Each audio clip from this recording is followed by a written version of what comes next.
Remuneration ಬಂತಾ? ಅದು ಈಗಷ್ಟೇ ಮುಗ್ದಿದೆ, ಬರಬೇಕು. ಓಕೆ, ರೆಮ್ಯುನರೇಷನ್ ಬರುವಂತಹ ಅಮೌಂಟ್ ಅಲ್ಲಿ ಏನ್ ಪ್ಲಾನ್ ಮಾಡಿದೀರಾ ಅಂತ?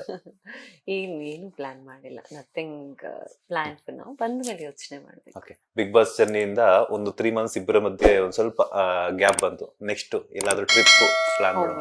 ಎಲ್ಲಿ ಪ್ಲಾನ್ ಮಾಡಿದ್ರೆ? ಇನ್ನು ಏನು ಪ್ಲಾನ್ ಇನ್ನು plan ಮಾಡಿಲ್ಲ, ಮಾಡಿಲ್ಲ. But we have to go somewhere. ಹೌದು. ಎಲ್ಲಿಗೆ ಅಂದ್ರೆ ಇಂಡಿಯಾದಲ್ಲೇನಾ ಅಥವಾ ಔಟ್ ಆಫ್ ಕಂಟ್ರಿ ಏನಾದ್ರು ಹೋಗುವಂತ ಪ್ಲಾನ್ಸ್ ಇದೆಯಾ? ಇಲ್ಲ, ಏನು ಯೋಚನೆ ಮಾಡಿಲ್ಲ. ಹಂಗೆ ಮಾಡಿದ್ರು ಮಾಡ್ಬೇಕು, because I've never travelled abroad. ಹಂಗೆ ಮಾಡಿದ್ರು ಮಾಡ್ಬೇಕು. ಇನ್ನು ಸದ್ಯಕ್ಕೆ ಏನು ಯೋಚನೆ ಮಾಡಿಲ್ಲ.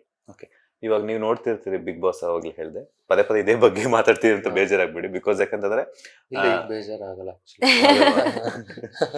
ಯಾಕಂದ್ರೆ ಅಂದ್ರೆ ಈಗ ಗೊತ್ತಾಗಿದ್ಯಲ್ಲ, ಅಂದ್ರೆ What is it? ಅವಳು ಏನ್ ಮಾಡಿದ್ಲು ಅಂದ್ರೆ ಬೇಸಿಕ್ಲಿ ಇದು ಅವಳು ನನಗೆ ಮಾತಾಡೋಕ್ಕೂ ಮುಂಚೆನೆ ನನ್ಗೊಂದ್ ಸ್ವಲ್ಪ ಅರ್ಥ ಆಗಿತ್ತು ಅಲ್ಲಿ ಹೋದಾಗ.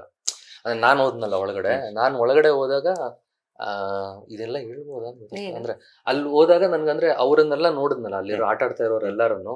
ಸೊ ಅಲ್ಲಿ ಅವರು ಅಂದ್ರೆ ಆಟ ಆಡ್ತಾ ಇದಾರೆ ಹೌದು, ಬಟ್ ಏನಂದ್ರೆ ಇಲ್ದೇ ಹೋದ್ರು ಮೆಂಟಲಿ ತುಂಬಾ ವೀಕ್ ಆಗ್ಬಿಟ್ಟಿರ್ತಾರೆ. ಅಂದ್ರೆ ಅಷ್ಟು ದಿನ ತುಂಬಾ ಕಷ್ಟ ಅದು. ಸೊ ಅದನ್ನ ನಾನು ನೋಡಿದಾಗ ಅಲ್ಲಿ ಕೆಲವೊಂದು ವಿಷಯಗಳು ಎಲ್ಲಾನು ಅವ್ರ ಕಂಟ್ರೋಲ್ ಇರಲ್ಲ, ಅದು ಸ್ಟಕ್ ಅಂತ ರಿಯಾಕ್ಟ್ ಮಾಡ್ತಾ ಇರ್ತಾರೆ ಅಂತಾನು ಅನ್ಸಿದ್ದು ನಂಗೆ.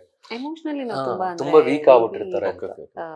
ವೀಕ್ ಅನ್ನೋದಕ್ಕಿಂತ ತುಂಬಾ sensitive sensitive to anything. I think will react very, ಅಂದ್ರೆ ಕೋಪನೂ ಸ್ವಲ್ಪ ಪಟ್ಟ ಬರುತ್ತೆ, ಬೇಜಾರು ಅಂದ್ರೆ ಅದೂ ಅಷ್ಟೇ ಟಪ್ಪ ಬರುತ್ತೆ. ಅದನ್ನೆಲ್ಲ ಕಂಟ್ರೋಲ್ ಮಾಡ್ಕೊಂಡಿರೋದು ಬಹಳ ಕಷ್ಟ.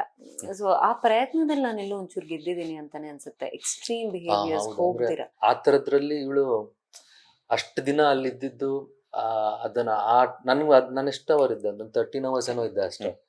ಬಟ್ ನನಗೇನೆ ಹೊರಗಡೆ ಬರ್ಬೇಕಾದ್ರೆ ಒಂದ್ ಸ್ವಲ್ಪ ಅಂದ್ರೆ ಆ ಕಡೆ ಈ ಕಡೆ ಒಂದ್ ಸ್ವಲ್ಪ ಫೀಲ್ ಆಗ್ಬಿಡ್ತದೆ. ಸೊ ಇವ್ರು ಅಷ್ಟು ದಿನ ಅಲ್ಲಿದ್ದು ಮೆಂಟಲಿ ಲಾಸ್ಟ್ ತನಕನು ಸ್ಟ್ರಾಂಗ್ ಆಗಿದ್ದು, ಅವ್ರ ಮಾತು ಅಂದ್ರೆ ಮೆಂಟಲಿ ಸ್ಟ್ರಾಂಗ್ ಇಲ್ಲ ಅಂದಾಗ ಮಾತುಗಳು ಟಕ್ ಟಕ್ ಆ ಕಡೆ ಈ ಕಡೆ ಎಲ್ಲ ಹೋಗೋ ಚಾನ್ಸಸ್ ತುಂಬಾ ಇರುತ್ತೆ. ಅಂದ್ರೆ ಏನ್ ಬೇಕಾದ್ರೆ ಆಗ್ಬೋದು ಅದು. ಸೊ ಅದನ್ನೆಲ್ಲ ಕಂಟ್ರೋಲ್ ಮಾಡ್ಕೊಂಡು ಇದ್ದು ಇಲ್ಲಿ ಹೊರಗಡೆ ಬಂದು ಇಷ್ಟು ಚೆನ್ನಾಗಿ ಮಾತಾಡ್ತಾ ಇದ್ದಾಳಂದ್ರೆ ಸರಿಯಾಗಿದ್ದಾಳು ಅವಳು ಅಂತ ಅರ್ಥ. ಲೇಟೆಸ್ಟ್ ಹಾಗೂ ಇಂಟ್ರೆಸ್ಟಿಂಗ್ ಸುದ್ದಿಗಳಿಗಾಗಿ ಬಾಸ್ ಟಿವಿ ಕನ್ನಡ ಚಾನೆಲ್ನ ಸಬ್ಸ್ಕ್ರೈಬ್ ಮಾಡಿ. ಹಾಗೆಯೇ ಬೆಲ್ ಐಕಾನ್ ಪ್ರೆಸ್ ಮಾಡಿ.